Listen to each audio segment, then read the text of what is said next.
Hey, hi, welcome to the third tutorial, which is all centered around graphical techniques, and this is effectively, in a nutshell, a case study based around vector shapes and the kind of things that we can do with vector shapes to create, professional looking graphics. What we did in the first couple of tutorials was to create a kind of geometric, almost architectural pattern, using very simple tools that you would find in the path drop down, so union, difference, intersection, exclusion, and so on, to create something quite sort of graphically eye-catching. What we're now going to do is go down and maybe take a step back to a degree, but just to give us an idea of how we go about creating sort of simple icons like the famous 8-ball. And that's what this tutorial is going to be about.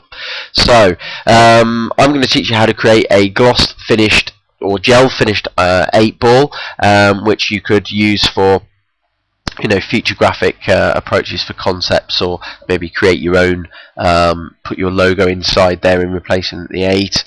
It would be really up to you to think of some ideas for that, but this is how we go about doing it. So I will start with my create circles tool, and making sure that the color is still black. I'm just going to ensure that it is a perfect circle. Now I can use the grid to do that, but just to confirm, I will go up to once I've created my circle, I'll go to my select tool and just ensure that the settings for the width and the height at the top there are exactly the same. If they're not, then just unpadlock it, the scaling, and type them in, say if it's 200 by 200, 150 by 150, and then just repadlock it so you've got a perfect circle. Now to get this kind of white section out, all I will do is I will right click on the circle and duplicate, and all I'm going to then do is just size it down and make it go white, so I can see where I'm going to be placing it on the on top of the first circle. What I'm now going to do is just hold down my left button on my mouse, and I'm just going to move this, making sure obviously the shape is selected. I'm just going to move it to the top right hand sort of area of the circle. I'm going to hold down Shift and make sure that both elements are selected, and I'm just going to difference it. So path, difference. So there's the start of my 8-ball. Now to get the 8-ball looking a little bit more gel-like, what I'm now going to do is I'm just going to put a gradient through it.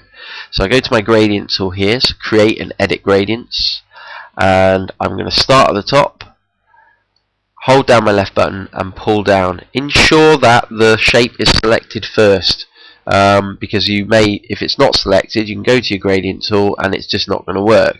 So ensure that you go to your select tool, select the circle, go to your gradient, and then once it's selected, and pull the gradient through the shape. So the red dot obviously represents the bottom color, so if I picked them, just to give an example, it would be red. I make sure that the circle's selected, and if I want the top part of the gradient to be colored in, I select the square at the top, and I could make that orange if I wanted to, or any colour I wish. Now because it's an 8-ball, obviously I'm going to make it black at the bottom, because I want the black fading into a light grey at the top. So I'm going to make sure that the circle is black, and then what I'm then going to do is ensure that the top is grey, so it's got that kind of sort of shadow. I can move the gradient up and down so the black doesn't start, say, to the middle of the ball rather than at the bottom of it. I'm quite happy with my original outcome, and now I'm going to create this kind of gloss finish. The way I do that is select the original graphic, right click and duplicate. I'm then going to pull this aside just momentarily and create myself a circle, which I'm going to position somewhere over the side of it, and I'm going to use one of those basic path tools to get that shape cut out. So I'm going to select the top circle, hold down Shift and select the bottom circle, and then I'm going to go to path and intersection, and what that's going to leave me with is just the top left hand corner of the circle. I'm going to position that where I think would be the correct place to put it and make it go white, and I have actually got it pretty dead on. Now to make it a little not as exactly as wide as the original graphic, I'm just going to make sure that that white graphic is selected. I'm going to go to path, and then I'm going to click inset, and that's just going to bring it in once. And whilst it's still selected, I'm just going to go to my gradient and pull that through so it starts white and goes transparent. I can nudge this up a little bit further so that the shine's a little bit more kind of realistic rather than it being, say, too white.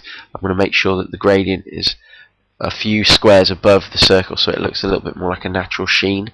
And then what I'm then going to do is I'm going to add my 8, and that's a very simple process of just getting yourself a nice bold font like Bayres New, like I've got there, and hit 8 on my keyboard.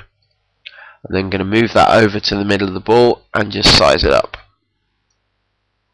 What you might find with scaling is if the grid is still on and you're having trouble, it keeps locking back the grid, which I sometimes find. Just go to view and take the grid off, and then you've got free reign to move your 8 around. Then just position that where you think proportionally, or sorry, where perspectively it would be, and that is how you create your 8 ball. Now if you wanted to add any extra effects, I would go select all, object and group, and then I would just go to filters, shadows and glows, and drop shadow. To drop the shadow will give it a bit more of a 3D effect. And there is a gel 8 ball, which in actual fact looks a little bit better than my original.